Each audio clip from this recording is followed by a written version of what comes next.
Bismillahirrahmanirrahim. Assalamualaikum warahmatullahi wabarakatuh. Waalaikumsalam warahmatullahi wabarakatuh.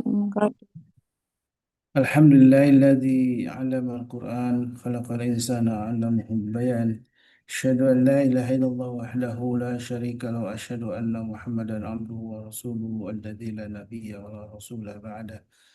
Allahumma salli wa sallim wa karim wa barik ala asrafil anbiya'i wa mursalin syafi'ina wa maulana wa qudwatina wa imamina Muhammad wa ala alihi wa sahbihi wa man tabi'ahum bi ihsanin ila yaumiddin amma ba'du.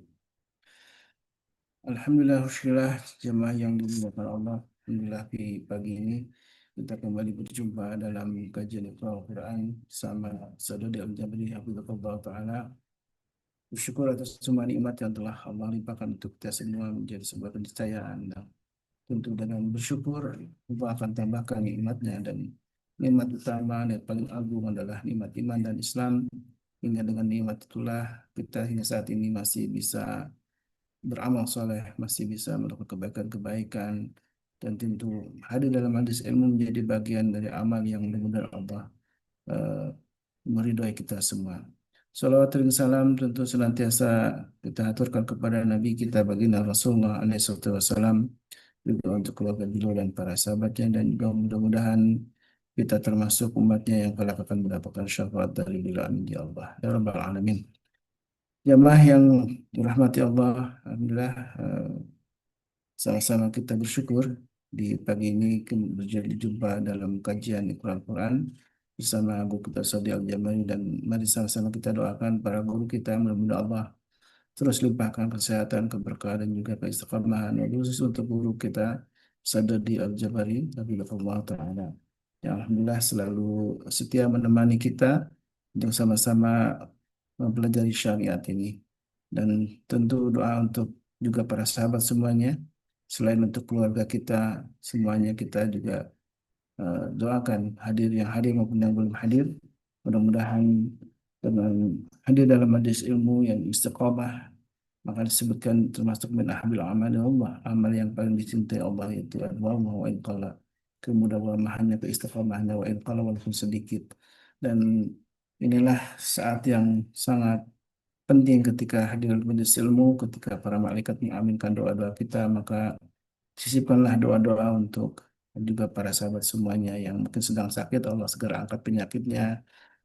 Sedang ada kesulitan juga, Allah segera beri jalan keluar terbaik. Ya amin ya Allah ya Rabbal Alamin. Di pagi ini, di hari Jumat, sebagai manusia juga pertama biasa diisi dengan program Iqra Al-Quran yang dibimbing oleh guru kita Sadadi Al-Jamil Hafizahullah Ta'ala, yang insya Allah masih melanjutkan apa yang sudah di rutin dibimbing oleh guru kita, dari mulai membaca Al-Quran, kemudian memahami maknanya, dan kemudian mentadaburinya. Dan sebagaimana di program Al-Quran, kita terus membaca ya dari mulai surat Al-Baqarah, sekarang sudah masuk ke ayat berapa Ustaz? 29 ya? 36.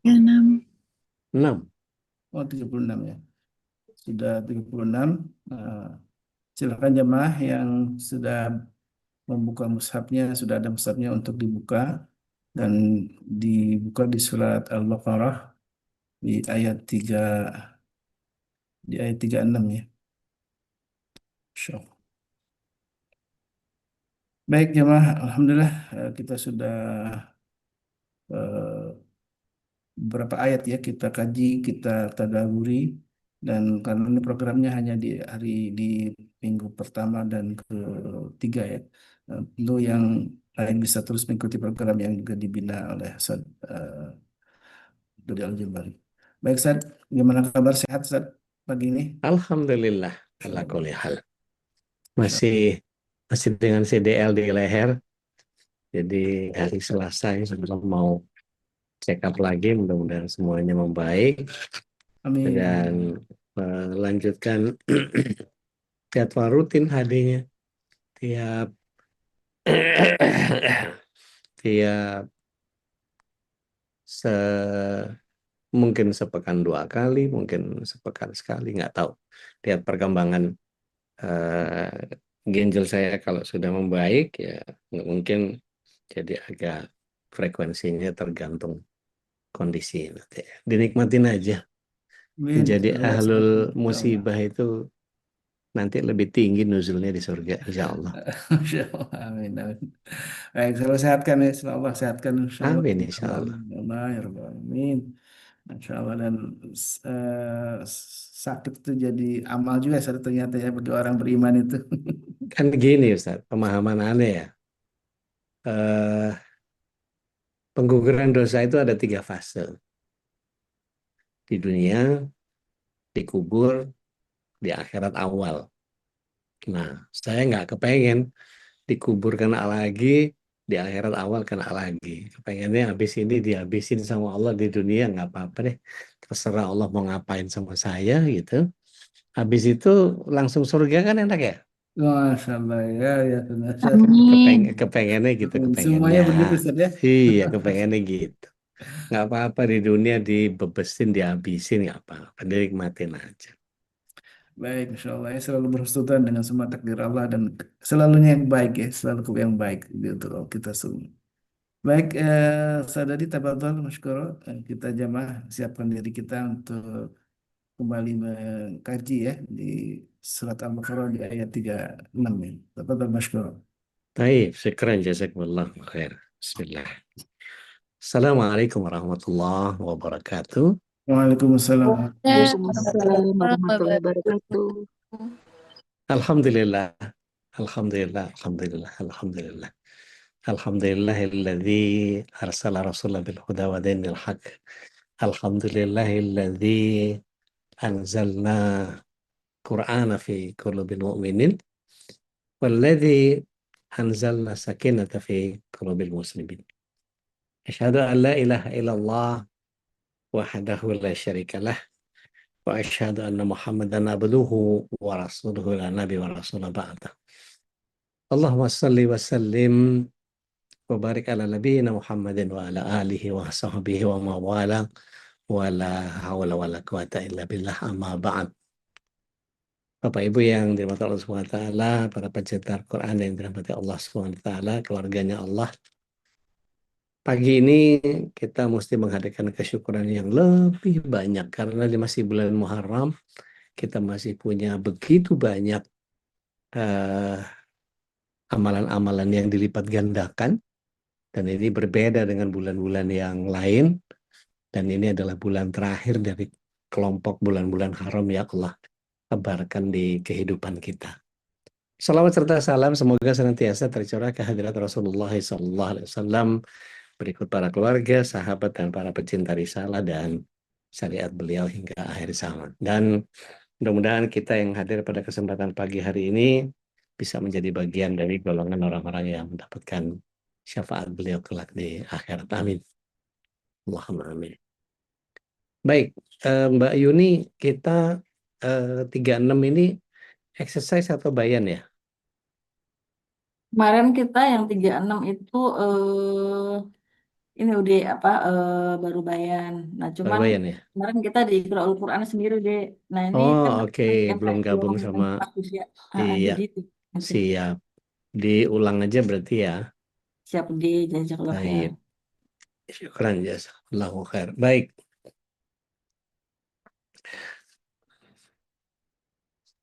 Sahabat surga dimanapun berada, kita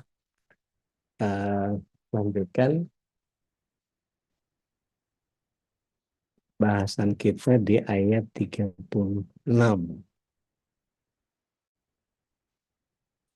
Izin berbagi suara dulu supaya bisa dibacakan oleh Syekh Al-Khusari.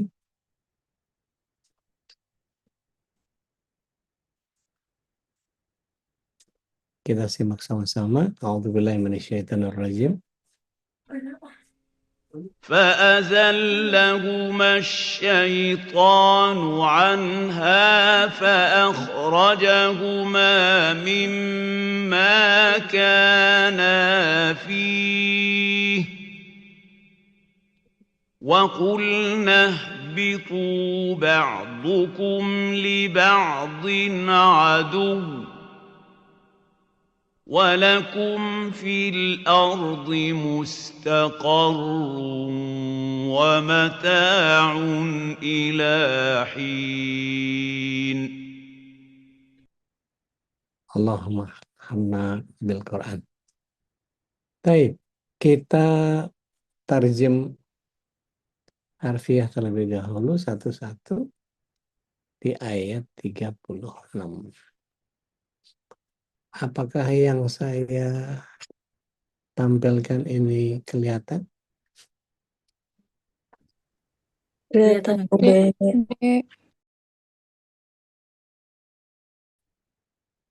Kurang gede nggak? Di pin sound aja ya kalau kurang gede ya. Kurang udah, maaf. Oke. Kalau saya nggak Di- kelihatan udah. Iya, digedein aja. Atau pakai Quran yang pribadi nggak apa-apa, masing-masing. A'udzubillahi minasyaitonir rajim. Fa'azallahuma lisyaitan anha fa'akhrajahuma mimma kana fih. Wa qulna habitu ba'dukum li ba'din adu walakum fil ardi mustaqarrun wa mata'un ilahin. Jadi disebut di sini maka setan menggelincirkan keduanya dari surga. Maka Allah mengeluarkan keduanya dari apa yang keduanya di dalamnya, dan kami berfirman, kata Allah, pergilah kalian, sebagian kamu bagi sebagian yang lain akan menjadi musuh, dan bagimu di bumi tempat menetap dan kesenangan sampai waktu yang tertentu. Jadi pasti ada ajalnya. Baik, kita coba lihat bagaimana tafsir Ibnu Katsir menjelaskan ini.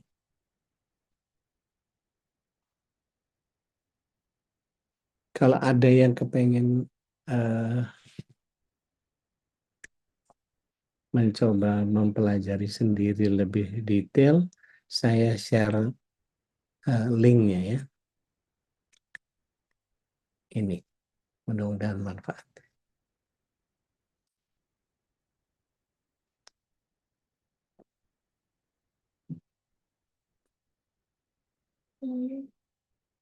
Jadi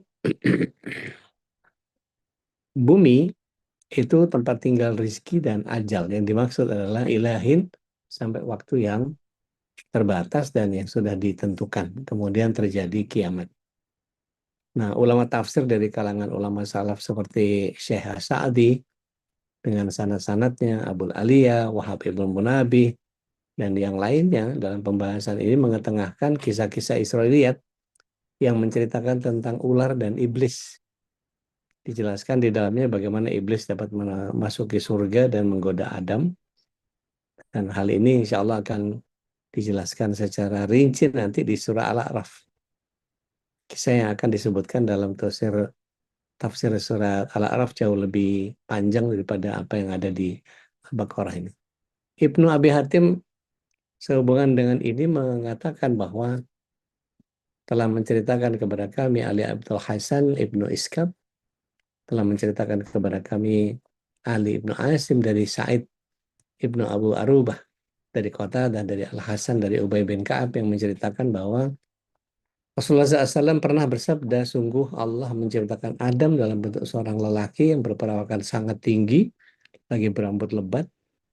Ini situ nadiroan ya, 60 siku. Jadi sekitar kalau satu siku itu 40 cm atau 50 cm ya 30 meteran lah. Seakan-akan sama dengan pohon kurma yang rindang. Ketika dia memakan buah terlarang itu, maka semua pakaiannya tertanggalkan darinya. Dan yang mula-mula kelihatan dari bagian anggota tubuhnya adalah kemaluannya. Ketika Adam melihat auratnya, maka ia berlari dalam surga dan rambutnya menyangkut pada sebuah pohon hingga pohonnya jebol. Lalu Tuhan yang Maha Pemurah memanggilnya, wahai Adam, apakah engkau lari dariku? Ketika Adam mendengar firman Allah yang Maha Pemurah, maka ia mengatakan, wahai Tuhanku, aku tidak lari, tetapi aku merasa malu. Imam Al-Hakim menyatakan bahwa dari Abu Bakar ibnu Bakuwah, dari Muhammad ibnu Ahmad ibnu Nadr, dari Muawiyah ibnu Amr, dari Zaidah, dari Amr bin Abu Muawiyah al-Bajali, dari Sa'id bin Jubair, dari Ibnu Abbas yang telah menceritakan, tidak sekali-kali Adam tinggal di dalam surga, melainkan hanya antara sholat asar sampai dengan tenggelamnya matahari. Jadi sebentar banget. Kemudian Al-Hakim mengatakan bahwa hadis ini sahih dengan syarat Syaikhan. Syaikhan itu Bukhari Muslim ya, tetapi Syaikhan tidak mengetengahkannya. Jadi gini, kalau ada hadis yang sahih dengan syarat As-Syaikhan, itu maksudnya gini. As-Syaikhan Bukhari Muslim menetapkan bahwa si fulan kalau mensyarah hadis, maka dia pasti sahih.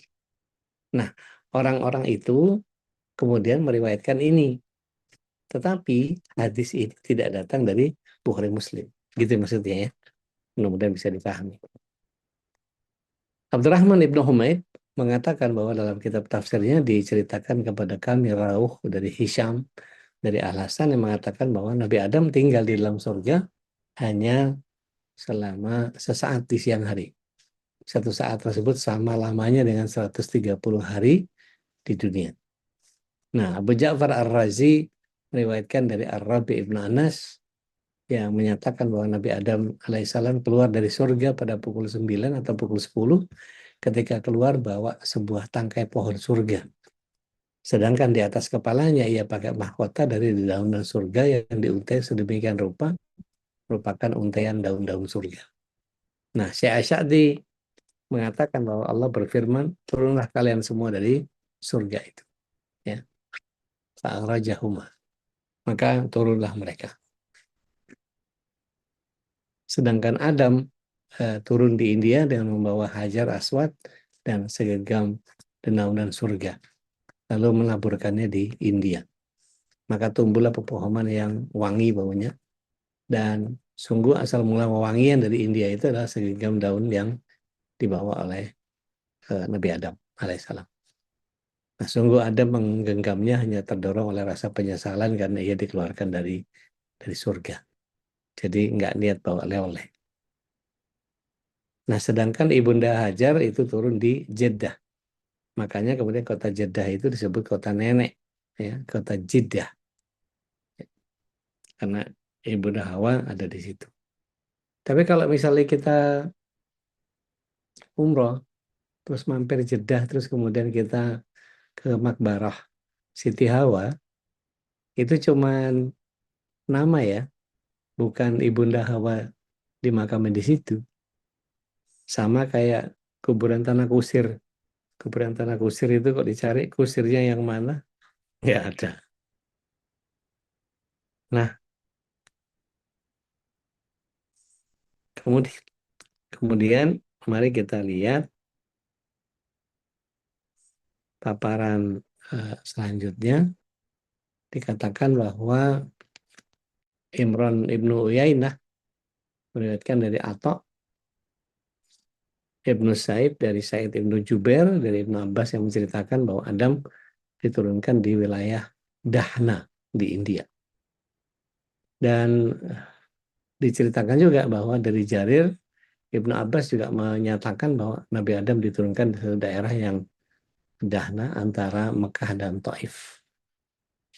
Nah, Imam Hasan Al-Basri mengatakan bahwa Adam diturunkan di India, sedangkan Ibunda Hawa di Jeddah, sedangkan Iblis di Dustamisan yang terletak beberapa mil dari kota Basrah. Dikabarkan tempatnya Dajjal. Ya. Sedangkan ularnya turun di Asbahan. Ya. Itu riwayatnya Abu Hatim. Kemudian Muhammad ibn Abi Hatim mengatakan bahwa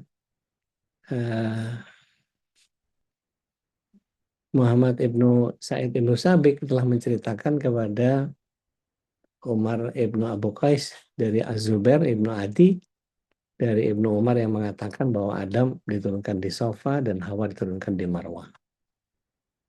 Raja Ibnu Salamah mengatakan bahwa Adam diturunkan dengan kedua tangannya diletakkan pada lututnya serta menundukkan kepalanya.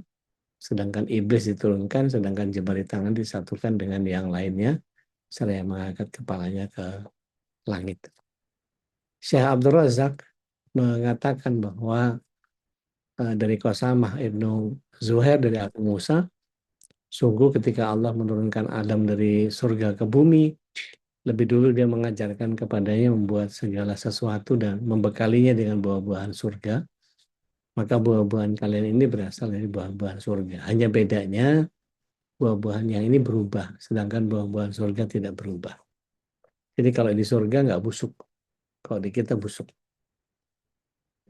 Az-Zuhri meriwayatkan dari Abdurrahman ibnu Hurmus al-Araj dari Abu Hurairah bahwa Rasulullah SAW pernah bersabda bahwa sebaik-baik matahari yang terbit adalah hari Jumat.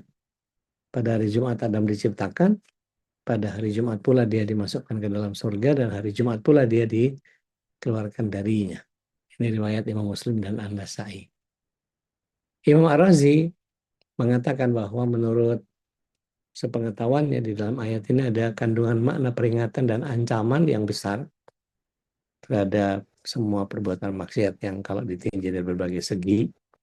Antara lain dia adalah orang yang menggambarkan kejadian yang dialami oleh Nabi Adam sampai dia dikeluarkan dari surga hanya karena dia melakukan kekeliruan yang sangat kecil. Pasti dia akan sangat malu terhadap perbuatan maksiat hanya karena melakukan satu dosa. Nah, Ar-Razi meriwayatkan dari Fathul Mausuli yang pernah mengatakan bahwa kita ini pada awalnya adalah kaum penghuni surga. Kemudian ditawan oleh iblis ke dunia, maka tiadalah yang kita alami selain kesusahan dan kesedihan sebelum kita dikembalikan ke rumah tempat kita dahulu dikeluarkan. Kalau ada yang mengatakan jika surga tempat Adam dikeluarkan berada di langit, seperti yang dikatakan oleh para jumhur ulama, mengapa iblis dapat memasukinya padahal dia telah diusir darinya untuk selama-lamanya. Sedangkan pengertian untuk selama-lamanya itu tidak bertentangan dengan kisah ini. Jadi sebagai jawaban yang dikatakan bahwa memang pemikiran seperti itu dijadikan dalil bagi orang yang mengatakan bahwa surga yang dulunya ditempati oleh Adam alaihissalam berada bukan di langit seperti yang dijelaskan secara rinci dalam permulaan kitab Bidayah wan Nihayah. Nah, jumhur ulama menguatkan bahwa sebagai jawaban antara lain iblis memang dilarang masuk surga bila memasukinya secara baik-baik. Jika dia memasukinya dengan mencuri-curi dan menyusup dengan cara yang hina, tidak ada yang bisa mencegahnya. Karena itu ada sebagian dari mereka yang mengatakan sebagaimana apa yang disebut dalam kitab Taurat, dan bahwa iblis masuk ke dalam surga melalui mulut ular yang ia masuki terlebih dahulu. Lalu ular itu masuk ke dalam surga. Nah, menurut sebagian ulama, bisa diinterpretasikan iblis menggoda keduanya, Adam dan Hawa, dari luar pintu surga. Sebagian yang lain mengatakan bahwa iblis menggoda keduanya dari bumi, sedangkan keduanya masih berada di dalam surga di langit. Nah, ini menurut Syekh Az-Zamakhsyari dan lain-lain. Al-Qurtubi dalam pembahasan ini mengatakan bahwa banyak hadis tentang kisah ular dan membunuhnya serta penjelasan mengenai hukumnya, dan ternyata pembahasan yang dikemukakan itu baik lagi berfaedah. Wallahu a'lam. Jadi kalau ada yang mau baca tafsir As-Sa'dinya atau mau baca tafsir Jalalainnya, silahkan ya. Tapi penjelasannya lebih ringkas. Baik. Ada yang mau dibahas, monggo. Saya balikin ke floor nih.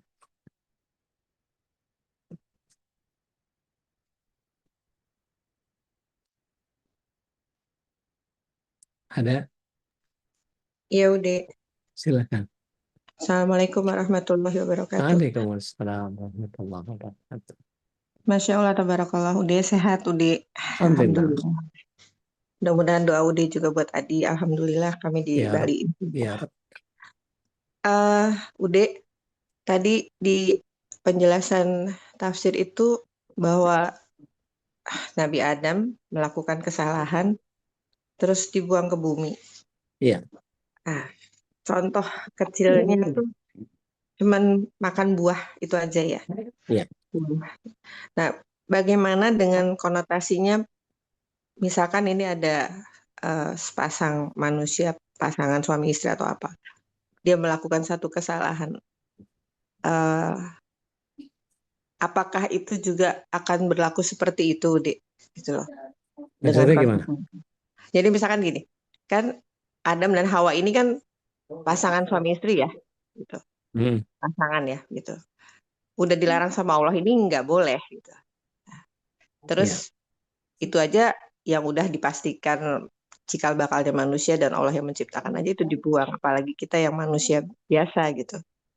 Apakah itu juga contoh berlaku untuk kita manusia yang melakukan kesalahan, pasangan pada pasangan suami istri gitu, melakukan kesalahan yang Allah bilang ada satu hal yang dilarang, apakah itu juga akan terjadi? Jadi seperti itukah yang harus kita yakini bahwa akan berat seperti apa yang dilakukan hukumannya ya, yang Panggilannya dilakukan gitu.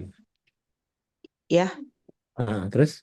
ya, yang seperti dilakukan hukuman yang dilakukan Allah kepada Nabi Adam dan Siti Hawa.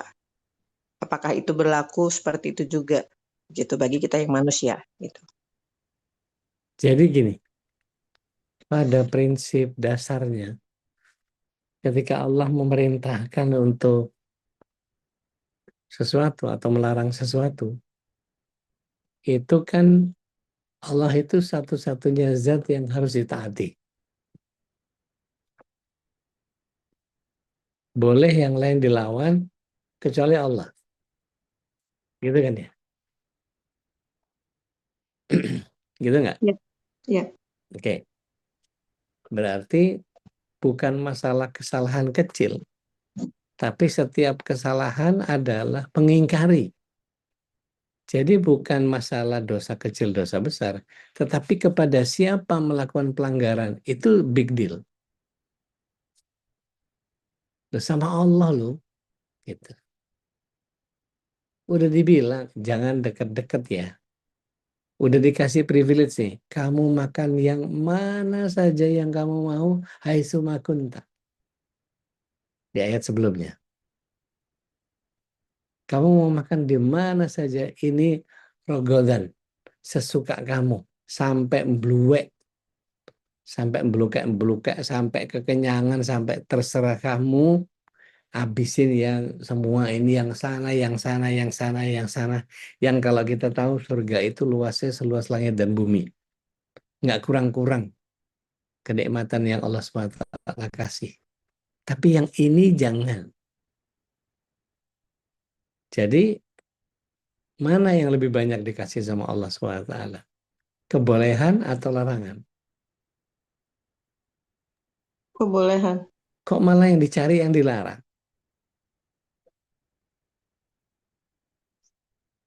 Artinya apa? Ya memang niatnya mau ngelawan Allah. Yang tidak disadari oleh orang adalah melakukan kesalahan itu karena tidak punya keimanan kepada Allah. Makanya Rasulullah SAW menyatakan seseorang yang melakukan kesalahan itu tidak beriman dia.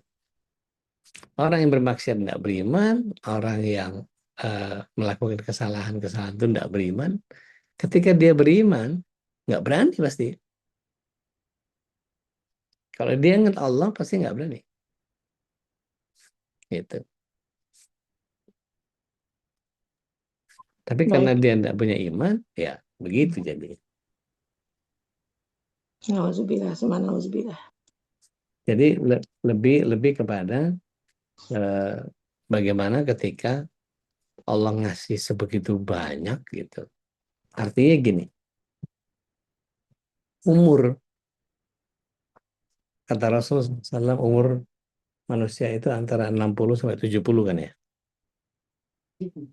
Ya. Terus 60-70 itu ditarik ke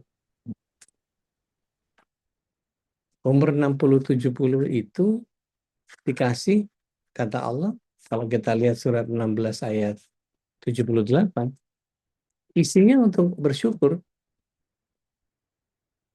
Cuman buat bersyukur aja. Gitu.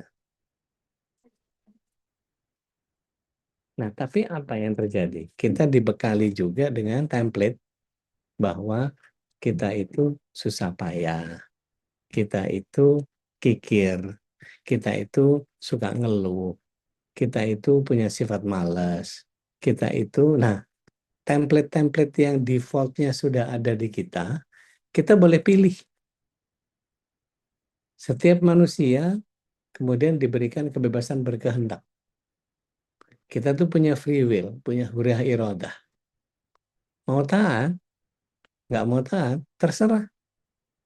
Kita bukan malaikat yang taat terus, kita bukan setan yang nyangkal terus.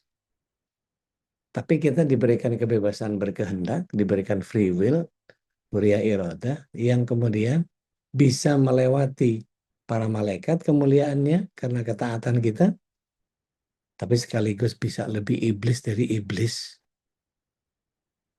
Kalau ngelihat bagaimana yang pacaran 2 tahun disekap itu, perempuan cantik siapa? Si Yuvita, yang lagi viral itu. Itu matanya sampai hancur, bibirnya digunting, katanya dihantam pakai helm. Kok dia bisa ya begitu? Jadi orang kalau sudah punya kesumat setan itu bisa lebih setan dari setan. Setan aja nggak gitu loh.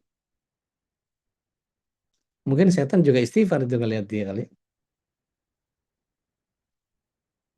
Artinya kalau kita lihat grafik yang pernah saya jabarkan bahwa di surat 95 ayat 4, Allah SWT meletakkan kita itu sebagai posisi yang paling tinggi. Kita itu ada di posisi yang paling tinggi. Laqad khalaqnal insana fi Ahsani ahsani takwim. taqwim. Sebaik-baik penciptaan. Kalau kita lihat bagaimana Rasul SAW pernah berada di Baitul Ma'mur dengan posisi tertinggi dan meninggalkan Malaikat Jibril. Malaikat Jibril sampai pamit waktu di Sidratul Muntaha itu. Ya Rasulullah, saya tidak punya kemuliaan sepertimu. Silahkan langsung bertemu dengan Allah di Baitul Ma'mur. Rasulullah SAW langsung naik ke Baitul Ma'mur sendiri. Padahal Malaikat Jibril itu sudah bawa wahyu dari Allah berapa nabi. Dari kurun waktu kapan. Tidak punya kemuliaan seperti Rasul SAW. Betapa luar biasanya orang yang taat sama Allah SWT. Oke. Tapi 94 ayat 6, ayat 5-nya menyatakan summa radadnahu asfala safilin. Kemudian dikembalikan ke tempat yang serendah-rendahnya rendah. Serendah-rendahnya rendah. Asfala safilin. Posisi asfal itu ada di mana, Mbak?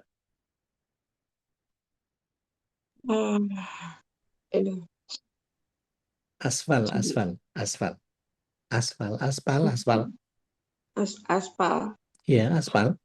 Bawah. Bawah. Bawah. Jalanan. Iya.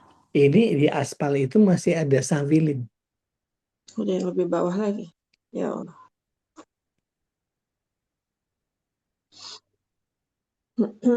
Jadi manusia ketika diberikan kebebasan berkehendak, monggo. Mau taat silakan, nggak mau taat ya nggak apa-apa. Makanya saya suka bercanda, orang taat pasti masuk surga, kalau nggak taat ya nggak apa-apa. Wong memang neraka harus ada isinya. Itu pilihan. Untuk menjadi orang baik meskipun orang jahat sama kita itu kan pilihan. Bisa nggak kita kalau orang dolim sama kita, enak aja gue dikituin, emang gue nggak bisa kayak begitu. Lihat aja ya. Bisa nggak gitu? Bisa. Bisa. Tapi kalau kemudian ada orang, astagfirullahaladzim, itu orang dolim amat. Mudah-mudahan Allah kasih hidayah deh. Saya emang nggak kepikiran bikin begitu. Nggak ada di kamusnya, pikiran jelek itu nggak ada. Tapi ada begitu banyak orang yang pikirannya jelek terus. Negatif mindset. Ntar kalau ini gimana? Ntar kalau ini gimana? Ntar kalau ini gimana? Ntar kalau ini gimana? Pernah nggak punya temen yang, jangan naik kereta, kemarin kecelakaan. Jangan naik mobil, nanti ini. Jangan ini nanti. Jangan pakai motor, bahaya banget. Safety-nya nggak ada. Emang kalau naik kereta pasti celaka. Naik pesawat pasti celaka. Emang kalau di rumah aja nggak bisa mati. Jadi melihat segala sesuatu itu nggak pada porsinya. Jadi ketika kita tahu bahwa jalankan saja apa yang bisa kita jalankan dengan ketaatan yang bisa optimal, setelah itu serahkan semuanya sama Allah.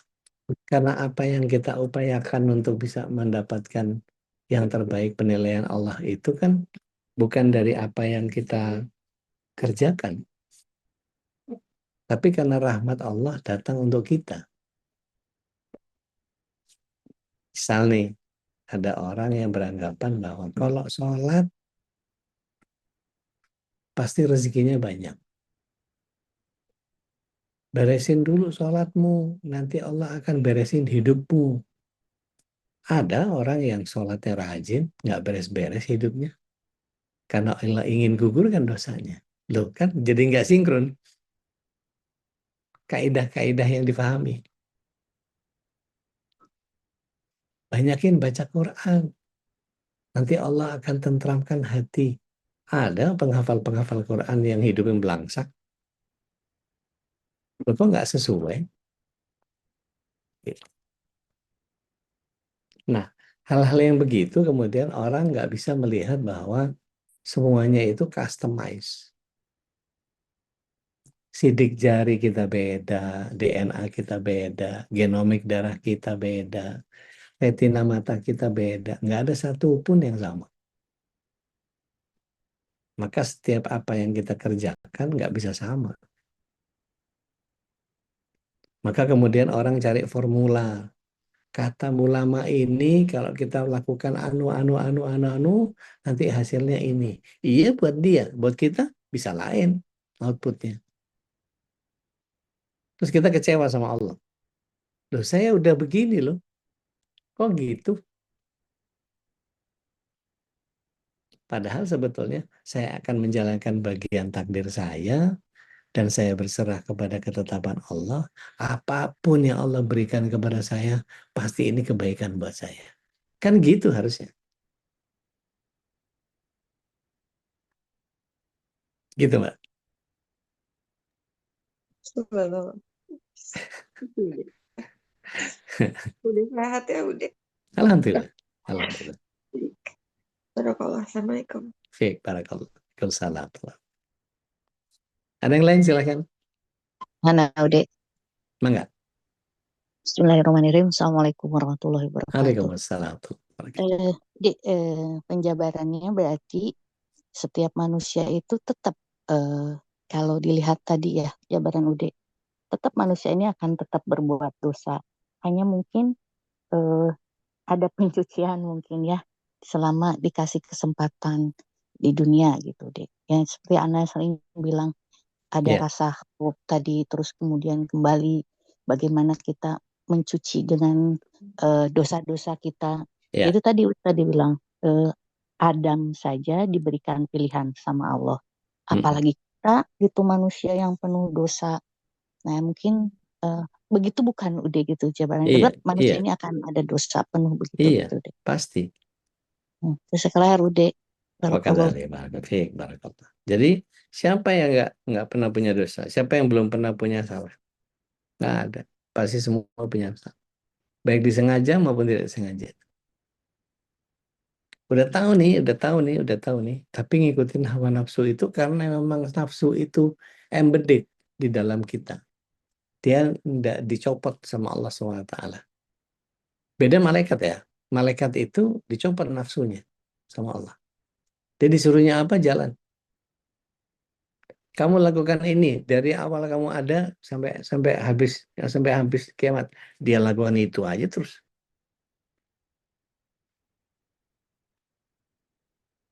Tapi kalau manusia dibebasin kan? Azan kumandang. Berapa banyak yang langsung mencelat untuk ambil wudhu langsung sholat, sama berapa banyak yang nunda karena urusan dunianya.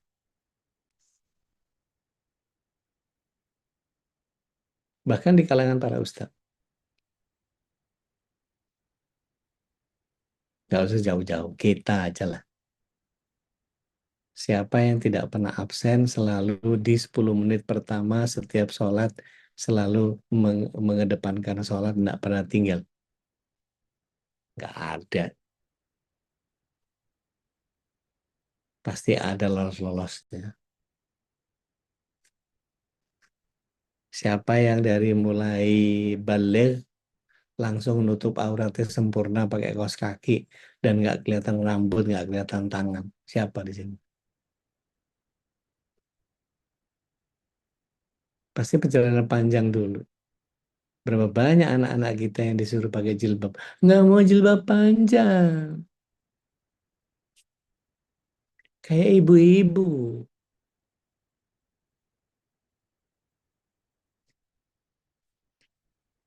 Disuruh ganti baju yang modelnya ketutup segala macam, mukanya cemberut.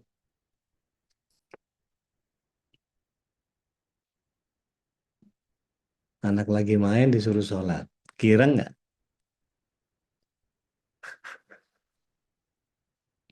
Karena nggak sesuai sama hawa nafsu.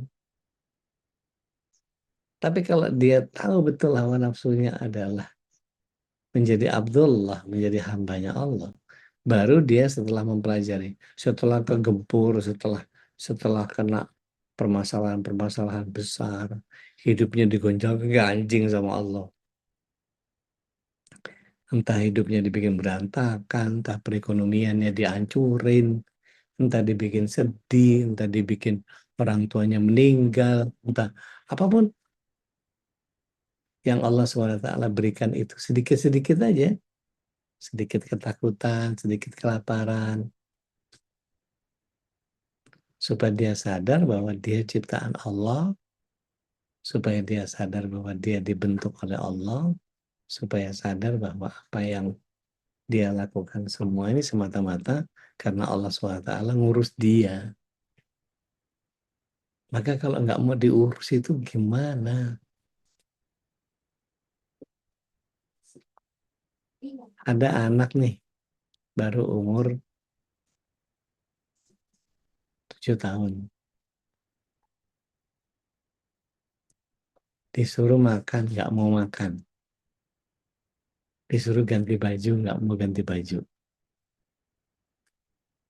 Apakah kita bisa ngasih tahu sama dia? Kamu masih selama tinggal di rumah ini, harus taat sama aturan rumah ini. Kalau sudah nggak mau, silahkan keluar dari rumah ini. Gitu?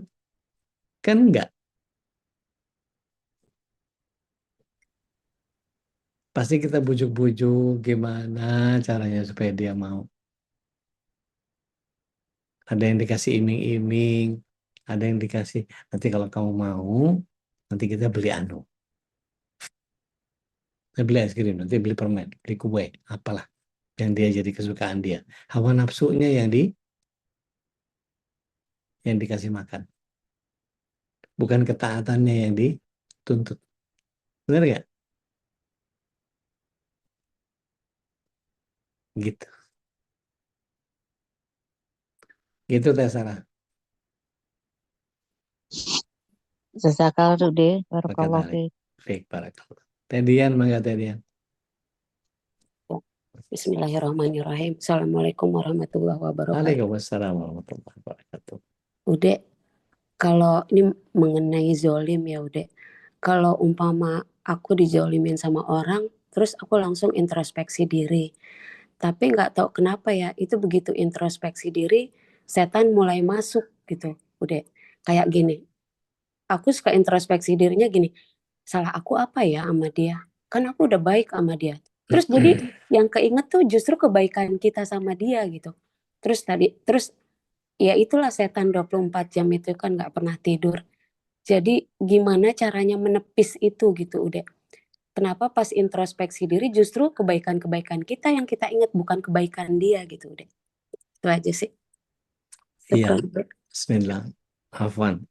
Bismillah. Wassalamualaikum ala Rasulillah. Jadi gini, kalau kita berupaya untuk tidak diganggu sama iblis, itu kita mesti punya benteng yang paling kuat. Kata Rasul SAW, ini bertahap ya, lapis-lapis yang ada. Setan itu ada di mana? Di kamar mandi ada nggak? Udah. Ada. Kita udah minta nggak sama Allah? Allahumma inni a'udzubika minal khubuthi wal khaba'is. Iya, udah. Oke. Waktu kita makan, sudah bismillah belum? Bismillah udah. Oke. Atau masuk rumah, bismillah nggak? Bismillah udah. Oke. Ketika dalam keseharian kita, istighfar sama tahlil nggak kita? Ya, istighfar. Nah, astagfirullah la ilaha illallah. Astagfirullah la ilaha illallah. Astagfirullah la ilaha illallah. Astagfirullah la ilaha illallah.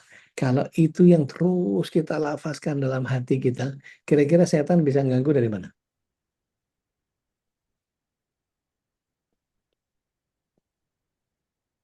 Masuk di celah yang keberapa? Di detik yang keberapa? Di celah yang mana? Kalau kita tidak pernah berhenti untuk zikir. Turunan kita baca subhanallah. Tanjakan kita baca Allahu Akbar. Berangkat baca doa. Salat saya? Salat? Nah, salat. Udah jam berapa tuh? Udah 6:30 tuh. Ya, gitu. Jadi, kalau kemudian kita mengisi seluruh kehidupan kita hanya dengan zikir mengingat Allah saja, Allah terus, Allah lagi, insya Allah nggak ada celah. Karena iblis itu nunggunya pas celahnya kosong. Pada saat kapan biasanya orang kesurupan? Biasanya pada saat dia ngelamun. Saya banyak meruqyah orang itu pada saat dia ngelamun, udah deh. Gitu. Kalau udah ngelamun, udah deh. Salat. Salat. Salat. Bangun. Baca doanya. Jadi ketika memahami bahwa Allah itu memenuhi ruang hati kita, nggak ada tempat buat setan. Begitu lolos, masuk dia. Dan dia nunggu. Dia paling istiqomah itu nungguin. Depan, belakang, kiri, kanan dia. Nggak bisa sekarang, entar. Nggak bisa entar, besok. Nggak bisa besok, 2 hari lagi. Terus gitu. Contohnya pada saat kita mau sholat nih. Digangguin sama setan. Jangan sholat, jangan sholat, jangan sholat. Begitu mau wudhu, ada nggak yang kemudian bikin syak? Ini berapa kali tadi ya? 2 kali apa 3 kali ya? Akhirnya ngulang-ngulang. Terus, udah nih selesai wudhu, dah mau sholat.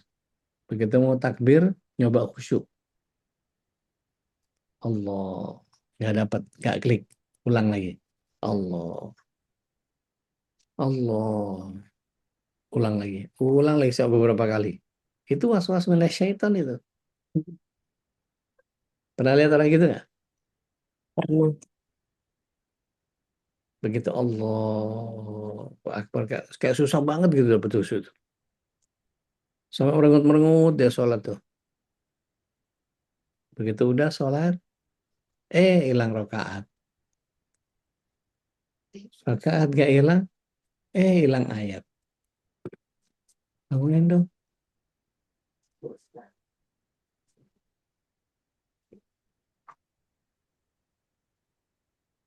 Begitu nggak hilang rakaat, nggak hilang ayat,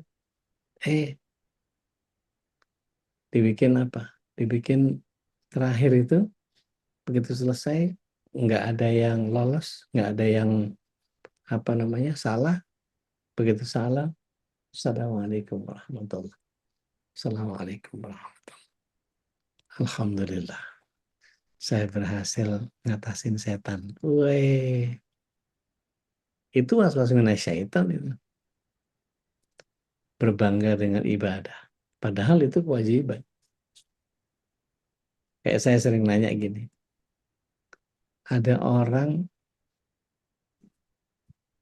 pria yang dia sholatnya 5 waktu. Ke masjid terus. Nggak pernah sholat di rumah. Setiap azan, setiap kali ke masjid. Setiap azan, setiap kali ke masjid. Nggak pernah dia absen. Kira-kira hebatnya? Biasa aja. Biasa aja. Wong itu kewajiban. Iya. Sebagian orang ngomong, wah hebat banget. Enggak hebat. Biasa. Farel, sholat nah. Kayak dilawan setan ini. Ambil wudhu.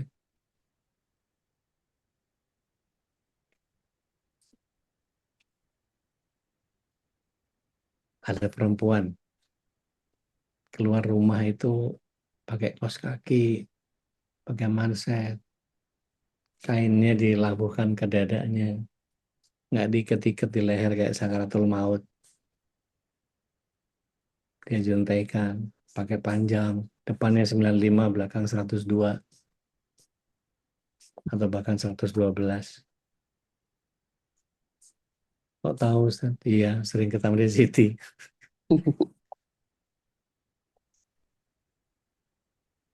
Terus setiap kali dia pakai manset, bahkan kadang-kadang sering pakai sarung tangan dia. Kira-kira setiap kali keluar gayanya begitu gitu, dagunya ditutupin. Bahkan kadang-kadang suka pakai masker untuk gantiin niqab yang dia pakai karena belum berniqab. Kira-kira hebat ya? Biasa juga. Karena memang kewajiban. Buat sebagian orang yang nggak taat, wah dia mah ustazah, dia mah. Wah dia mah luar biasa, taat banget. Buat dia sesuatu yang luar biasa itu. Karena pencapaian dia belum sampai situ.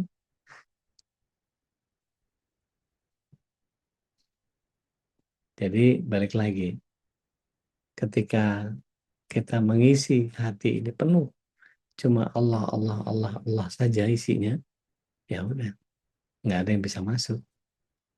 Ini sambil dengerin begini nih, Astagfirullah, la ilaha illallah. Astagfirullah, la ilaha illallah. Dan itu bukan perkara gampang loh ya. Artinya gini, kalau ada di antara antum-antuna yang mencoba untuk istighfar, la ilaha illallah, antum-antuna coba dawamkan, itu pasti ada aja gangguannya.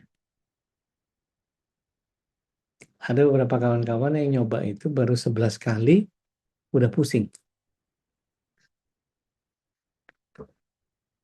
Coba didawamkan masing-masing. Astagfirullah, la ilaha illallah. Astagfirullah, la ilaha illallah. Astagfirullah, la ilaha illallah.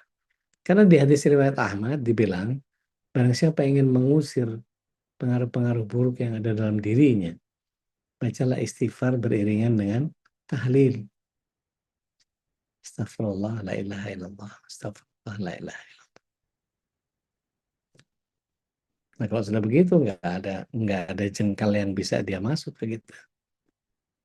Makanya kemudian menjadi penting memahami bahwa surat 51 ayat 56 itu hidup kita ini memang cuma ibadah aja. Wa ma khalaqtul jinna wal insa illa liya'budun. Tidaklah jin dan manusia diciptakan kecuali hanya untuk ibadah. Maka apapun yang kita kerjakan harusnya jadi ibadah. Ketika sakit tetap ibadah. Sakit apa yang kita boleh nggak sholat? Haid.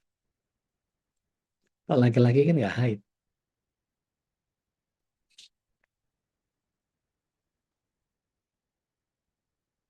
Udah pakai pakai sarung Bagi kempis. jiwa. Iya, iya. Kalau sakit jiwa sih.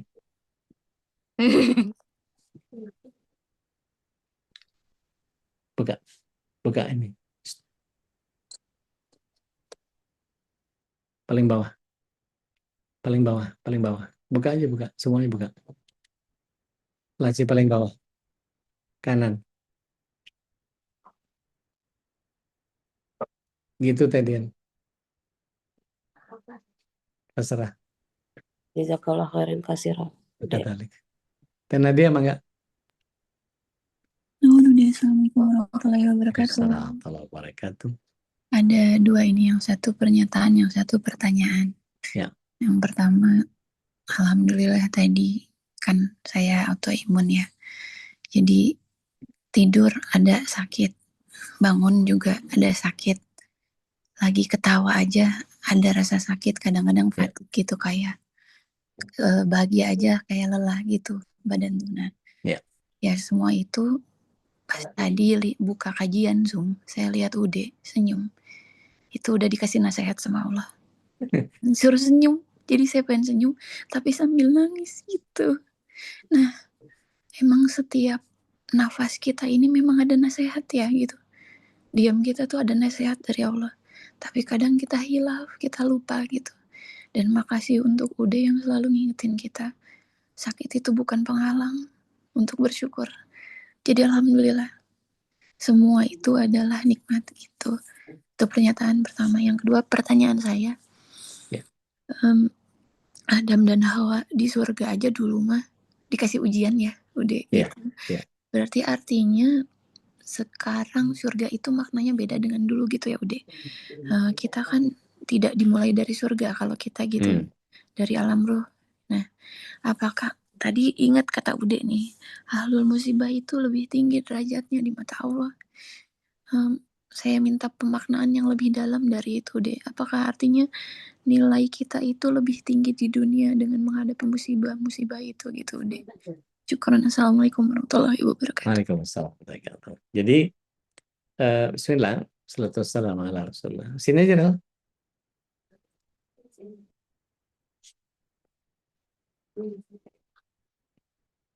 Jadi gini,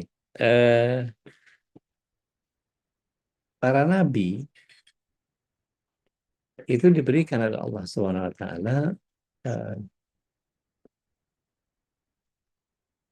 kemampuan-kemampuan yang luar biasa. Kemudian Allah juga berikan ujian-ujian yang juga enggak sesederhana itu. Jadi kalau kita mau perhatiin satu-satu nih, mana nabi yang paling enak? Cuma satu, Nabi Sulaiman doang. Yang lainnya nggak ada yang enak. Kenapa, Udi? Loh, karena Allah pengen ngasih lihat bahwa hidup itu ada bagian-bagian yang kemudian bisa dinikmatin cuma urusan dunianya saja, gitu. Tapi yang lebih keren itu adalah urusan akhiratnya. Makanya banyak ayat yang menyatakan walal akhiratu khairum, gitu. Baik yang laka minal ula maupun yang wa'abqa. Jadi kalau kita ini punya pikiran bukan yang di dunia, pikiran kita visioner, mikirnya bagaimana saya di akhirat, maka Rasulullah SAW menyatakan, al-kayyisu, orang yang cerdas itu, mandana nafsahu, dia menghitung dirinya sendiri. Wa amalan lima ba'dal maut, dan mengamalkan amalan-amalan untuk setelah kematian. Jadi dia lebih prepare untuk setelah mati itu saya apa. Jadi bahasanya gini, yang kira-kira akan menyebabkan orang di azab kubur itu apa? Kita pelajari. Oh, istinjanya jorok. Berarti yang kita lakukan adalah istinjanya mesti bersih. Gitu. Oh, ada orang yang diancam sama Rasulullah SAW masuk neraka kalau ada 1 dinar nggak kena wudhu. Berarti wudhunya harus sempurna, kan gitu.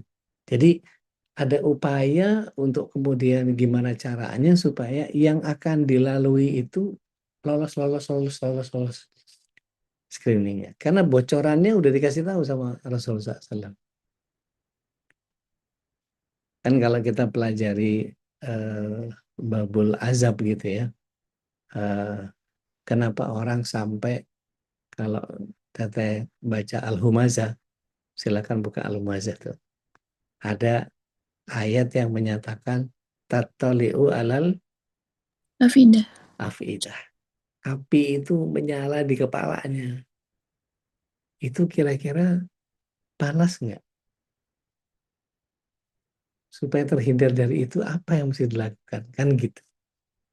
Nah, upaya-upaya pencegahan itu Rasulullah SAW sudah kasih ke kita. Lakukan ini, lakukan ini, lakukan ini, lakukan ini, lakukan ini. Maka sampai pada bagian di mana ketika Rasulullah SAW menyampaikan kepada Abu Hurairah, Man qala la ilaha illallah dakhalal jannah. Maka dia keluar-keluar di pasar. Man akhirul kalam la ilaha illallah dakhalal jannah. Man akhirul kalam la ilaha illallah dakhalal jannah. Man qala la ilaha illallah dakhalal jannah. Umar ngedengerin itu marah. Emang dari mana kamu dapat kayak begitu? Dari Rasul. Langsung dikonfrontasi ke Rasul. Ya Rasulullah, benar. Engkau mengatakan kepada Abu Hurairah bahwa siapa yang mengatakan la ilaha illallah dapat surga. Betul. Tapi kan nggak juga di depan pasar. Kan butuh kajian. Emang orang bisa cuma ngomong doang habis itu amalnya nggak cocok. Kan butuh amal. Maka Rasulullah SAW setuju. Iya. Mestinya nggak di tengah pasar. Itu di kajian. Artinya butuh penjelasan. Karena apa? Orang yang cuma berkata-kata tapi nggak menyesuaikan dengan apa yang dia kerjakan, dimurkai sama Allah. Sehingga ketika kita paham bahwa apa yang Allah SWT berikan kepada kita sekarang ini adalah bekal untuk kita supaya kita selamat sampai akhirat. Nah, masalahnya kita mau memanfaatkan itu atau tidak. Gitu. Lagi-lagi pilihannya ada sama kita.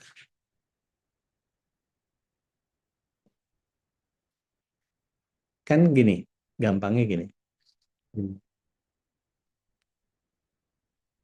Kita diminta yang istimewa banget gak sih amalan-amalan kita?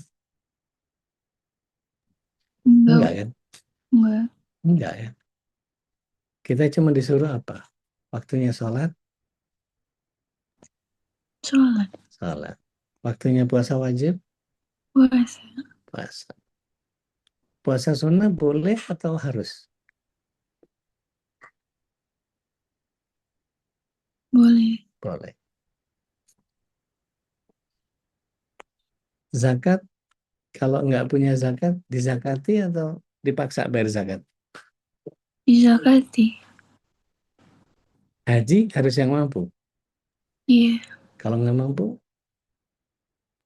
Nggak apa-apa. Jadi kalau cuma sekedar yang wajib-wajibnya aja, bisa nggak masuk surga kita? Bisa. Sesederhana itu. Waktunya sholat-sholat, waktunya puasa wajib. Apalagi buat para istri, aduh enak banget. Privilege-nya kadang-kadang suka bikin ngiri. Perempuan itu tinggal taat sama Allah, taat sama Rasul, dia sholat 5 waktu, dia puasa wajib. Udah nggak usah yang tasu'a, asyura, nggak usah. Yang ayam mulbit lah, apa segala nggak usah, nggak perlu. Taat aja sama suami. Tapi berapa banyak perempuan yang mengatakan suami yang kayak apa dulu Ustadz?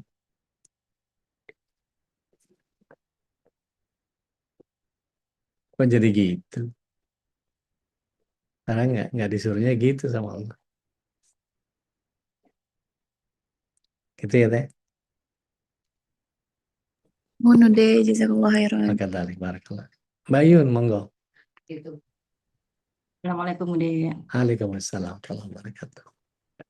Ude di surat Al-Baqarah ini yang ayat 36 ini yang Allah berkata bahwa turunlah kalian itu berarti kalian itu Nabi Adam, Hawa, Iblis dan ular itu ya, Ude. Hmm. Nah, selain Adam turun karena bisikan-bisikan setan itu apa saya baca di surat At-Taha juga karena faktor lupa. Ude. Oh iya, iya, Ini saya bacain yang di surat Toha ayat iya, 115. iya, A'udzubillahi iya. minasyaitonirrajim. Dan sungguh telah kami pesankan kepada Adam dahulu, tetapi dia lupa dan kami tidak dapati kemauan yang kuat padanya. Nah, itu ya Ude. Jadi Iya, walaupun dia nabi yang maksum tetap lupa juga ya Ude. iya. Nah, Ude. Itu kalau kita baca Sahihul Qasasnya Bukhari Muslim, itu Nabi Adam alaihissalam itu pernah dibelai punggungnya sama Allah SWT, kemudian belaiannya itu disebar. Jadi bintang-bintang yang bertebaran di langit. Ada satu yang bersinar sangat terang. Ditanya sama Nabi Adam, ini apa? Ini cucumu, Daud. Langsung ditanya sama Nabi Adam, umurnya berapa? Umurnya 60. Ada hadis yang menyatakan 40. Pendek amat, kata Nabi Adam. Iya, umurnya segitu. Kasih deh dari saya. Sampai umurnya jadi 100. Kan umurku panjang. Maka kemudian Allah kabulkan permintaan itu. Digenapi 40 jadi 60. Atau dalam hadis yang lain, hadis ikhlabnya dikasih 40 jadi 100. Waktu berlalu, malaikat maut itu berkunjung setiap hari sama Nabi Adam. Makin keriput, makin tua, makin terenta, makin beruban. Sampai akhirnya datanglah hari di mana dia kunjungan malaikat mautnya, kunjungan terakhir. Jadi kalau kita ini udah beruban gitu ya, jenggot saya ini udah beruban, ini malaikat mautnya udah sering mampir. Mata udah lamur, pendengaran udah mulai kurang gitu ya. Apa jadi anggota PDIP, penurunan daya ingat dan pendengaran gitu ya. Terus ketika malaikat maut datang, ditanya sama Nabi Adam, ini kunjungan biasa atau kunjungan terakhir? Kunjungan terakhir. Loh, saya kan masih punya banyak umur. Dia lupa bahwa dia pernah kasih 60 tahun atau 40 tahun ke Nabi Adam.